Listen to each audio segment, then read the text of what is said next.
Esophageal atresia is a rare birth defect where a part of the esophagus, the tube connecting the mouth to the stomach, is missing. This animation shows you what care to expect for your baby with esophageal atresia in regards to swallowing, feeding and nutrition. All babies born with esophageal atresia should be treated at a specialist centre with appropriate expertise and a dedicated multidisciplinary team. Because saliva, secretions and food cannot flow into the stomach, your baby is at risk of aspiration, which is fluid entering the lungs. A special tube, called a replogal tube, is placed through the mouth or nose into the esophagus. Through this tube, all fluids are sucked out, preventing leakage into the airway and thus preventing aspiration. This replogal tube also enables you to give your baby pleasant oral experiences and develop swallowing skills.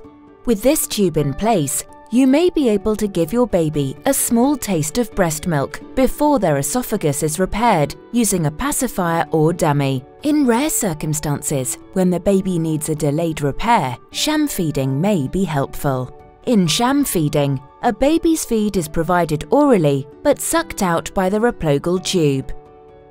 At the same time, the baby receives its food directly into the stomach through a tube called a gastrostomy tube.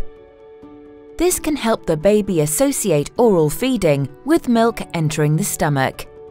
In an expert centre, you can expect help from various members of the specialised team. It's important to know what these different members do and how they will help you through. A lactation consultant or support worker will support you to bond with your baby, discuss feeding options, and support with breastfeeding.